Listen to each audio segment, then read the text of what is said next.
Nerd alert! Learning is important, right? Yes, exactly. What a bunch of nerds. Nerd alert! Right. Marketing Architects. Hello, and welcome to the Marketing Architects, a research-first podcast dedicated to answering your toughest marketing questions. I'm Elena Jasper on the marketing team here at Marketing Architects, and I'm joined by my co-host, Rob DeMars, the Chief Product Architect of Misfits and Machines. Hello, Elena. Hello, we're back with your weekly Nerd Alert. Every week, I'll take a deep dive into academic marketing research and translate its complex ideas into simple, understandable language for Rob, and of course, for all of you. Are you ready to nerd out, Rob? I was just listening to my favorite band, Nerdvana. Their big hit, Elena, Smells Like Teen Attribution. I'm ready. Let's do this. Perfect. Let's get into it. As always, we'll link the research we cover in the episode notes. This week, I read a study titled Discovering How Advertising Grows Sales and Builds Brands. This is by Norris Bruce, Kay Peters, and Prasad Naik, published in 2012. Simple title, not exactly a simple study to break down, so you're going to have to bear with me here. But before I get into that, Rob, I'm curious, do you think that most marketers actually believe that advertising works in both the short and the long? And if they do believe that, how often do you think campaigns are actually designed with both those goals in mind? Holy smokes, that's a heavy two-parter. I do think that most marketers, depending upon their media mix, believe certain channels can drive more short-term, some drive more long-term, some drive a little bit of both. Digital probably being one where people default to being able to drive short-term growth in addition to some longer-term stuff. And TV tends to be labeled as the long-term channel, which of course, we disagree with, that it can do both short and long term. But I think that everyone is front loading a campaign with media and strategies that can put a little ignition into the engine, and then, planning for some long-term momentum as they're kind of flighting their schedules. So you think that most marketers believe that it works in both the short and the long. We design campaigns with both goals in mind. I do. And I think you look at short-term metrics for sure, and also looking at long-term brand recall, and obviously advertisers that are planful, which we would like to think many of the good ones are, then yes, they're absolutely considering both of those levers. I might disagree that most of marketers design campaigns with those in mind. I think you're right. Most marketers believe in both. Marketing can drive the short and the long. You'd probably be hard pressed to find a marketer. Are they actually doing it? Yes. Is your push? Yeah. If you looked at your campaign design, are you just saying that? Or are you starting from the beginning saying this campaign, we want to make sure it's optimized for both the long and the short? I'm not sure about that piece. It's more talk than walk is what you're saying. Maybe, or I think sometimes the platforms that we choose or like the channels we operate in force you into more of a short-term mindset where it makes it harder to invest in the long. No, I can definitely see where you're going there. I do think I think marketers do believe it though, that you can control both but yeah, they'll probably bias themselves towards short-termism, especially in the beginning stages of their campaigns. So if you're a marketer listening to this and you feel like maybe your brand is more biased towards the short term, this episode in this study might be a nice thing to share with others within your company, because it tries to answer a question that is asked a lot. What does advertising actually do? Does it build your brand? Does it drive sales? Is it just about getting noticed? Does it change how people feel?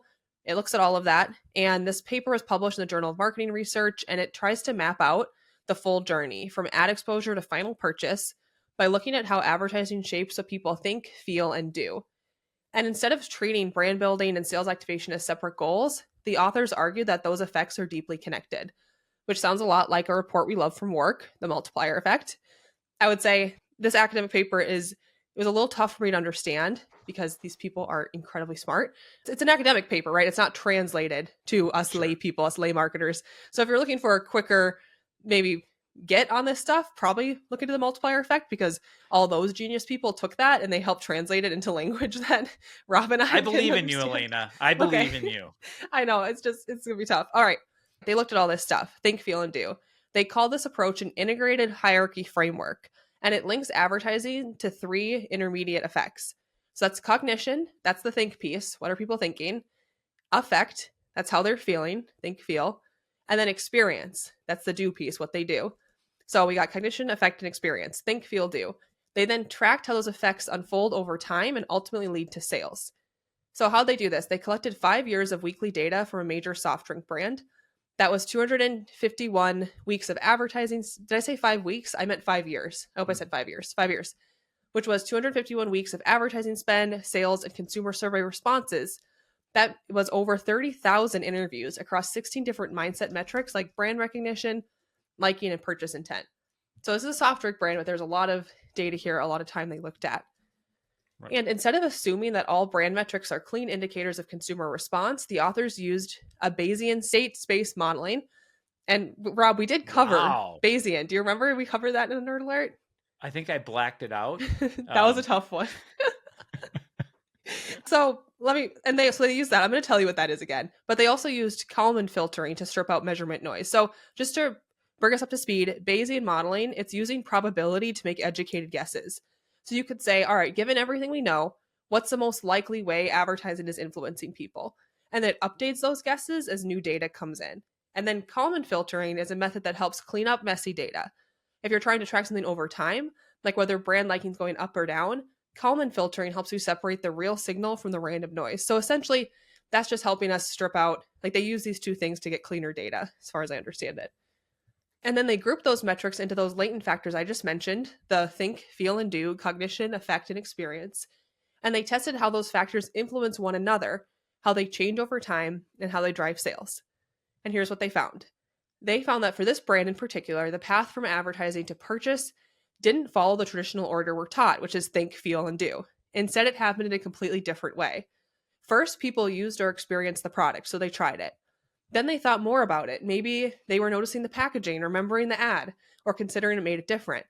And then they formed an emotional opinion, how much they liked it or how it made them feel. And finally, those feelings led them to purchase it again. So instead of, I think about it, I feel something, and then I act, this brand's customers acted, thought after, and then felt even later. And that's what led to more sales. So Rob, do you ever feel something for a brand before trying it, like just from the ad alone? Or do you have to actually purchase it and interact with it in order to form an emotional connection? Oh, heck no. I do not need to buy a brand to feel something for it. I think it's one of the reasons why, as a kid, I always loved advertisements to begin with, because they made you feel something for a brand, whether or not you associated with it or not. I mean, even as a kid growing up, I didn't drink Budweiser, but I sure did like the frog ads. I still to this day have fallen in love with the Mercedes Benz, and I will never buy one, but the ads are amazing. The brand is amazing. I can absolutely feel something for a brand, even though I'm a Wrangler guy. Yeah, I would agree with you. I feel the same way that advertising can drive that effect. And they did look at that in this study. They looked at advertising in particular, and they found that it didn't just set things in motions. It had a direct immediate effect on two key things, which is one, how people felt about the brand. So that feeling, which is what you're saying, and how much they bought right away, which is sales. So the advertisement wasn't just a seed for consumers to maybe think or feel something later. Advertising could cause that real work in the moment. So it's backing up what you're saying, Rob, that you can see an ad, you can feel something, and that can drive how you interact with it. The study, it also looked at how long these effects lasted, and it found something kind of interesting. Feelings about the brand, what the researchers call affect, faded pretty quickly. Within about 4 weeks, those warm, fuzzy feelings start to wear off. That means if you want people to keep feeling good about your brand, you need to keep advertising to them consistently. But when it comes to experience, like actually using the product and sales behavior, the people buying it, those effects last a lot longer. So people tend to remember what they did and what they bought, even if that emotional lift fades. So what does this mean? If you're only looking at things like sales spikes or awareness numbers to judge whether an ad worked, you're missing a bigger part of the picture. The study shows that advertising does more than just get noticed or boost short-term sales. It's also quietly building your brand value in the background, changing how people think, feel, and behave over time. So the real power of advertising is in doing both. It can drive those sales now, and it can build your long-term brand equity. And this model gives marketers a smarter way to see that full picture. It helps you connect the dots between your creative, your strategy, and the actual business outcome. So instead of just asking, did this sell today? You could start asking, is my advertising helping me to build something bigger too? All right, Around GPT was very helpful for me for this one. Think of advertising like a campfire. The flame is the ad, the heat is sales, but the smoke, that's everything else. The thoughts, feelings, experiences drifting through the air. You don't always see where the smoke's going, but it matters. It gets in your clothes, it's in your hair. That's brand building. If you only measure the heat, you'll miss the real story of how a great ad warms a room, sparks conversation, and keeps people coming back. All right, Rob, what did you think? No, I think that was super interesting. And it also speaks into something I've heard peers talk about that have worked in the automobile sectors, that overcoming buyer's remorse is another reason why their campaigns have value. So it's not just that initial getting people into the marketplace with their car, but it's also to continue to help them feel good about that purchase after the fact. So you can see that those secondary benefits of just continuing to run the campaign to continue to rekindle the feeling for the brand has definitely multiple benefits. That's such a great point, and that's not something we talk about a lot as an effective advertising, but it totally is. Right. That you could help reinforce, hey, you made a good decision buying this Absolutely. brand because you're seeing it over and over again. Yeah, I liked this study because it adds to, we had Dale Harrison on the podcast recently, and he was talking about how advertising's main job is to remind people enough so that when they're in that buying moment, your brand is top of mind. And as much as we'd like to think, oh, someone's going to see my brand and remember it forever, or they're going to buy me once and remember me forever, that's not how it works. You need to be consistently reminding them, and that becomes how advertising can build your brand, and why share of voice is so linked to market share, because brands that have a high share of voice are consistently reminding their customers that they either made a good choice or they will make a good choice when they buy you. That's it for this episode of The Marketing Architects. We'd like to thank Taylor De Los Reyes for producing the show. You can connect with us on LinkedIn, and if you like the podcast, please leave us a review. Now go forth and build great marketing. Good one, Elena. Yeah. That was meaty. Yeah. As soon as I saw the word Bayesian, I thought, oh, not again. Oh.